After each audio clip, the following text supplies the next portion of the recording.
Перед матчем с Россией в Киргизстане неспокойно. Что там за конфликт с Таджикистаном? Больше 100 жертв, около 150 тысяч эвакуированных. В субботу сборная России играет в Бишкеке с Киргизстаном. Все последние дни оттуда тоже доносились тревожные новости. На границе с Таджикистаном вспыхнул самый масштабный и кровопролитный конфликт за всю историю непростых отношений между странами. Боестолкновения начались 14 сентября, накануне саммита ШОС в Самарканде, и продлились до 19 сентября. Самая горячая фаза случилась в первые 2 дня. По всей линии границы стороны обвиняют друг друга в использовании танков, минометов, реактивной артиллерии и боевых беспилотников. Кыргызстан сообщил о 62 погибших киргизстанцев, около 200 раненых и больше 140 тысяч эвакуированных.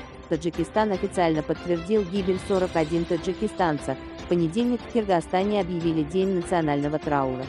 В тот же день Киргизский футбольный союз заявил, что напряжение не скажется на товарищеском матче с Россией. Угроз, если вы имеете в виду приграничное вторжение соседней республики. Нет, территориально это находится в другом уголке страны. Все идет по предварительному обсуждению с российской стороной. В планах есть проведение игры.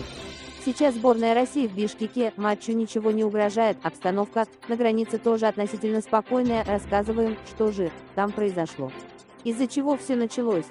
По версии погранслужбы Кыргызстана, конфликт начался после того, как таджикские пограничники заняли новые позиции в Баткенской области в нарушении ранее достигнутых договоренностей. В ответ на требование покинуть территорию противник открыл огонь. Таджикистан, напротив, обвинил в провокации киргизскую сторону. По их версии, киргизы первыми обстреляли таджикскую погранзаставу. Руководство обеих стран обвинило друг друга в заранее спланированной вооруженной агрессии. Секретарь Совбеза Кыргызстана Марат Иманкулов не исключил, что для столкновений Таджикистан привлек представителей экстремистских и террористических организаций. По словам главы киргизского Камчыбека Ташиева, участие лиц без опознавательных знаков отличает нынешний конфликт от предыдущих. Здесь стоит отметить, что из Таджикистана сложнее получать достоверную информацию, так как там довольно жесткий авторитарный режим. Президент Эмомали Рахмон руководит страной 28 лет и имеет официальный титул «Основатель мира и национального единства, лидер нации». В отличие от коллеги из Кыргызстана, Рахмон ни разу не прокомментировал ситуацию, не выразил соболезнований семьям погибших, не говоря уже об объявлении национального траура.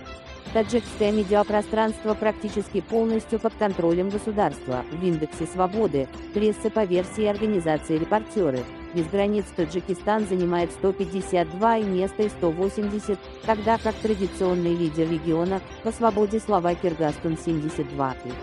В Центральной Азии 8 анклавов, 6 из них на территории Кыргызстана. Споры идут из-за того, что страны ссылаются на карты разных годов. Конфликты на киргизско-таджикской границе – частое явление. По данным властей Таджикистана, за последние 12 лет на границе произошло больше 230 инцидентов с применением оружия. Это вызвано тем, что делимитированы только около 600 километров из общей протяженности границы, в 970 км. Остальные участки спорные. Таджикистан ссылается на советские карты 20 и 30 годов прошлого века, а Кыргызстан уверен в правильности карт 50 годов. Ситуация осложняется тем, что на территории Кыргызстана существуют 2 анклава Таджикистана и 4 Узбекистана, которые появились еще в советское время. Все они расположены внутри Баткенской области, на юге Кыргызстана, которая сама практически со всех сторон окружена соседями. Главное напряжение исходит от 2 самых крупных анклавов Саах-Узбекистан и Варух-Таджикистан. Ниже карта, на которой можно рассмотреть все анклавы, источник BBC. Саах принадлежит Узбекистану, но 99% населения там составляют таджики, а это минимум 60 тысяч человек. Анклав пересекается главной магистралью из киргизского Баткена в Ош. Иногда после конфликтов Кыргызстан закрывает дорогу в узбекский город Риштан, что заставляет жителей ездить в 2 раза дольше в объезд, а так как границы четко не очерчены, то конфликты там вспыхивают регулярно, чаще всего из-за доступа к источникам воды.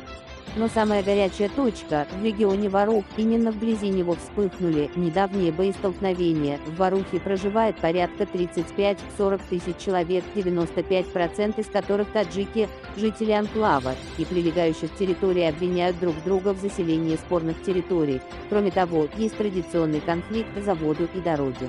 Например, обе стороны претендуют на водозабор Карткульского водохранилища. С его помощью можно контролировать реку, которая обеспечивает водой земледельцев обеих стран.